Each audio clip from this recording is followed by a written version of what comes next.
নমস্কার। আমার ৭৮-৭৩ বিধানসভার যারা সাধারণ মানুষ আছেন, তারা পুরোপুরি নির্বাচক মন্ডলী যারা ভোটদান করে নির্বাচিত করবেন, তাদের কাছে আমি কৃতজ্ঞ এবং তাদেরকে আমি অভিনন্দন জানাই। প্রথমে আমাদের পার্টি ভারতের কমিউনিস্ট পার্টি মার্ক্সবাদী এবং বামফ্রন্টের পক্ষ থেকে আমার নাম ঘোষিত হয়েছে। আমি খুবই খুশি, কারণ জীবনের সব থেকে বড় পবিত্র কর্তব্য যেটা, সেটা কমিউনিস্ট পার্টিতে আমি অংশগ্রহণ করা।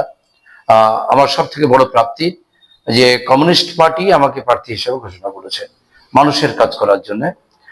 সে মানুষের কাজ আমরা ৩৬৫ দিনই সাধারণতভাবে করি। আরো বাড়তি দায়িত্ব নিয়ে, আরো বাড়তি মানুষের কাছে পৌঁছানো নিয়ে আমরা ইতিমধ্যে পৌঁছাতে শুরু করেছি। মানুষের মধ্যে স্বতঃস্ফূর্ততা, মানুষের মধ্যে এগিয়ে আসা, তাদের বিভিন্ন অভাব অভিযোগের কথা তারা আমাদের কাছে তুলে ধরছেন। পাশাপাশি দাঁড়িয়ে তৃণমূল কংগ্রেসের দুর্নীতি, আকাশ সমান দুর্নীতি, স্বজন পোষণ, কাটমানি, অপরদিকে থেকে বিভাজনের রাজনীতি বিজেপি তারা করছে, মানুষে ভেদাভেদ তৈরি করে দিচ্ছে, মন্দির মসজিদের রাজনীতি করছে।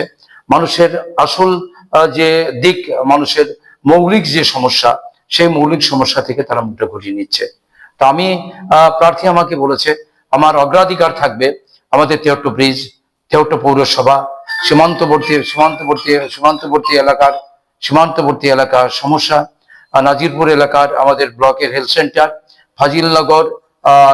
ফাজিলনগর কানাইনগর ঘাট নির্মাণ, ৮৫দের সমস্যা সমাধান, এসআই নিয়ে যে সমস্যা তৈরি হয়েছে, প্রকৃত ভোটার যারা তারা ভোটদান করতে পারে, সেই আন্দোলনটা এখনো আছে এবং শেষ দিন পর্যন্ত সেই আন্দোলনের লড়াই থাকবো। বেকার ছেলেমেয়েরা যা আছে তাদের কর্মসংস্থান, আমাদের এখানে হিমঘর স্থাপন করা প্রচুর কৃষিজীবী মানুষ আছে, কৃষ্ণনগর থেকে করিমপুর রেল লাইন স্থাপন, এই দাবিটার জন্য আমি নিশ্চিতভাবে জিততে পারলে আমার বিধানসভার মধ্যে আমি সোচ্চার হব। এখানকার শ্রমজীবী মানুষ, কৃষক, সাধারণ মানুষ, টোটো চালক, ভ্যান চালক, রিক্সা চালক মানুষ, তাদের অধিকার, তাদের গণতান্ত্রিক অধিকার যাতে পুনঃপ্রতিষ্ঠিত হয়। বামফ্রন্ট সরকার ৩৪ বছরে যে পরিবেশ তারা তৈরি করেছিলেন, পঞ্চায়েতি ব্যবস্থার মধ্যে দিয়ে, আমূল ভূমি সংস্কারের মধ্যে দিয়ে গণতান্ত্রিক ব্যবস্থা প্রতিষ্ঠিত করা, ১৮ বছরের ছেলেমেয়েদেরকে ভোটাধিকার দেওয়া, এই যে ব্যবস্থা, শিক্ষার একটা নতুন দিগন্ত তৈরি করেছিলেন। বন্ধা মাটির বুক ছেড়ে সবুজ ফসল এই বামফ্রন্ট সরকারের সময় থেকে পশ্চিমবাংলায় হয়েছে। আমরা চাই আমি নির্বাচিত হলে সেটা আরো বেশি করে মানুষকে সঙ্গে নিয়ে, এলাকার সর্বস্তরের মানুষকে সঙ্গে করে নিয়েই এই কাজটা করব। আমি আশা করব আমাদের বিধানসভা এলাকার সম্মানীয় নির্বাচক মন্ডলী তাদের ভালোবাসা, তাদের সাহায্য সহযোগিতা নিয়ে আমি আগামী দিনে নির্বাচিত হতে পারবো বলে আমার মনে হয়েছে। আপনার প্রতিপক্ষ লড়াই কার সঙ্গে? আমার এখানে আমি প্রতিপক্ষ যারা আমার এক কথা বলবো, যারা এখানে তাহলে কন্টেস্ট করবে তারা প্রত্যেকেই আমার প্রতিপক্ষ। সেই প্রতিপক্ষ যারা থাকবেন তাদের সঙ্গে যে সাংগঠনিক দৃষ্টিভঙ্গির উপর দাঁড়িয়ে আমাদের নির্বাচনের প্রক্রিয়ার মধ্যে থেকে নির্বাচনের বিধি মান্যতা দিয়ে তাদের সঙ্গে যে লড়াই, আজকে সংসদীয় গণতন্ত্রের প্রতিষ্ঠিত হওয়ার যে লড়াই, সেই লড়াই আমি থাকবো এবং করব।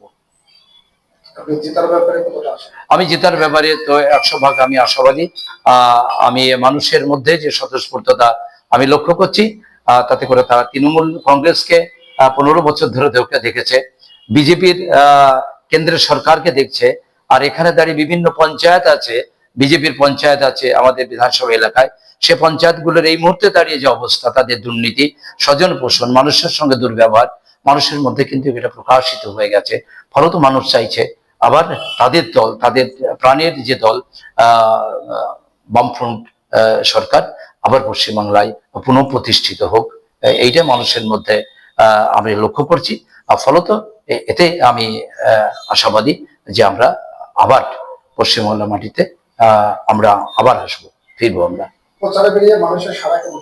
প্রচার বেরিয়ে মানুষের খুবই স্বতঃস্ফূর্ত ছাড়া তারা বিভিন্ন অভাব অভিযোগের কথা বলছেন।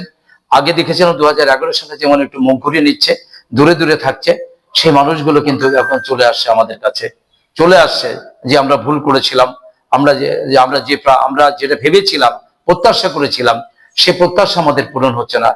ফলত বামফ্রন্ট সরকার যে জায়গা তৈরি করে দিয়েছিল, মানুষের মধ্যে ঐক্য যে জায়গা তৈরি করেছিল, ভালোবাসার যে পরিবেশ তৈরি করেছিল, দুর্নীতির কোনো ছায়া তাদের মধ্যে ছিল না, স্বজন পোষণের কোনো ছায়াটা ছিল না, আমরা চাই আমাদের উত্তরসূরি আমাদের ছেলেমেয়েদেরকে সেই জায়গায়, এবং বেকার ছেলেমেয়েরা এক নাগাড়ে বলা যায় যে তারা বলছে বামফ্রন্ট আসুক। এসএসসির যে স্বচ্ছতা, নিয়োগের যে স্বচ্ছতা, এবং বামফ্রন্টের যারা নেতা মন্ত্রী কর্মী সাধারণ মানুষের যে স্বচ্ছতা, সেই স্বচ্ছতা মানুষ এখন আমাদের কাছে তো তারাই তুলে ধরছেন। ফলে এই পরিপ্রেক্ষিতে দাঁড়িয়ে আমি 100% আশাবাদী।